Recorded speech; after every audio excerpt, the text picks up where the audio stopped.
पहले आप चाहे किसी तरह से क्वेश्चन का आंसर देते रहे हो, क्लास 10th और class 12th ICSE and ISE 2025 में कैसे कॉपी की चेकिंग होगी, मोटे तौर पर लेक्चर की डिलीवरी, मतलब कि पहला चरण जो था हमारे स्कूल में आज जन्माष्टमी के दिन भी यह प्रोग्राम चलता रहा। तो पॉइंट 3 है, आप इसको ध्यान से सुनिएगा।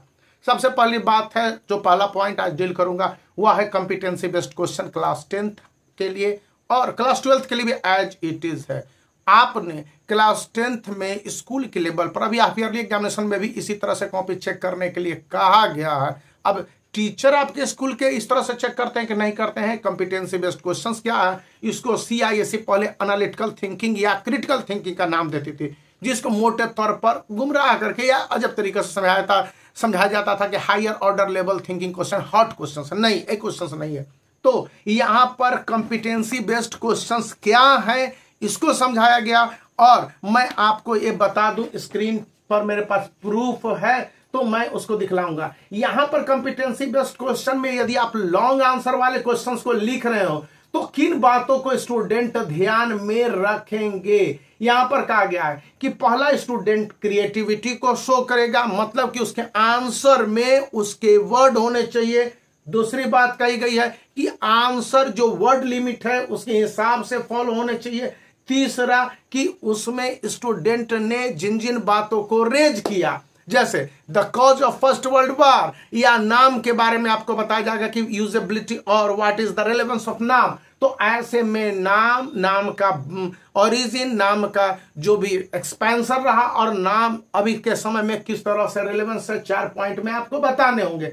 इसी तरह से अगर आपको क्लास 10th और क्लास 12th के इंग्लिश में राइटिंग होगी तो राइटिंग में स्टूडेंट सोचते होंगे कि किसी तरह से जैसे तैसे भी हो जाए, तो फॉर्मेट को यहां पर सबसे ज्यादा ध्यान में रखा गया है। फिर क्रिएटिव इवेंट या टाइटल या फिर डेट या टाइमिंग या फिर पार्टिसिपेशन और सैल्यूटेशंस, इसको अच्छी तरह से बताना होगा। अगर इसमें किसी तरह की गड़बड़ी होती है तो स्टूडेंट को वहां पर मार्क्स काट लिए जाएंगे। कॉम्पिटेंसी बेस्ड क्वेश्चन में मैं स्क्रीन पर आपको चला के दिखला चुका हूं। यहां पर यह भी बोला गया है, जो कि 1 मिनट बायोलॉजी में था, कि बायोलॉजी में अगर स्टूडेंट ने क्वेश्चंस के आंसर डायग्राम वाले दिए हैं तो डायग्राम वाले में पहले था कि थोड़ा सा ब्रॉड पर भी आपको आंसर मिल जाता था, मोटे लेबलिंग पर भी। इस बार कहा गया है कि नहीं, आपको एग्जैक्ट लेबलिंग करनी होगी। और अगर आप एग्जैक्ट लेबलिंग नहीं करते हैं, किडनी हो या फिर एक्सक्रीटा सिस्टम्स हो या फिर फूड पाइप हो, तो ऐसे में स्टूडेंट को मार्क्स नहीं दिए जाएंगे। इसी तरह से केमिस्ट्री क्लास 10th में और क्लास 12th में भी एज इट इज कहा गया है कि यदि आपको डिफरेंस वाले क्वेश्चंस पूछे जाते हैं तो डिफरेंस वाले क्वेश्चंस में सिमिलर कंपैरिजन करने होंगे और डिफरेंस भी एज इट इज निकालने होंगे।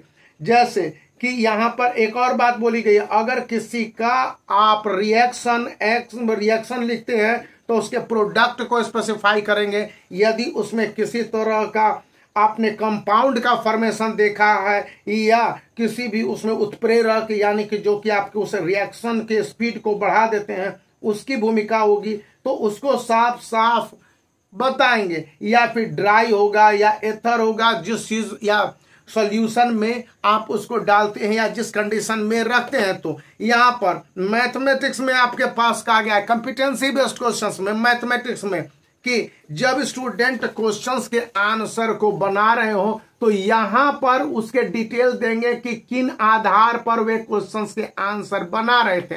कॉम्पिटेंसी बेस्ड क्वेश्चन, यह बात ICSE एंड ISE दोनों पर एज इट इज लागू होती है। 6 घंटे के इस वेबिनार कम सेमिनार में यह बताया गया कि स्टूडेंट को पहले की बजाय अब थोड़े से अपडेट होकर क्वेश्चंस के आंसर देने होंगे। यहां पर हिंदी के क्वेश्चंस के आंसर के लिए बताया गया, जैसे कि आपके साहित्य सागर में क्लास 10th में, तो वहां पर कहा गया कि यदि स्टूडेंट वर्तनी दोष को कर देते हैं, मतलब कि ग्रामेटिकल मिस्टेक हिंदी में कहे तो वहां पर स्टूडेंट के मार्क्स कटने के चांसेस रहेंगे, लेकिन मिनिमम। लेकिन स्टूडेंट अगर पॉइंट वाइज क्वेश्चंस के आंसर नहीं देते हैं, बड़ी विचित्र बात आई है कि इंग्लिश के लिटरेचर और हिंदी के लिटरेचर के अलावा अन्य लैंग्वेज पेपर में पॉइंट वाइज क्वेश्चंस के आंसर देने होंगे, अन्यथा आपके मार्क्स काट लिए जाएंगे। कॉम्पिटेंसी बेस्ड क्वेश्चंस में इसी तरह के होंगे।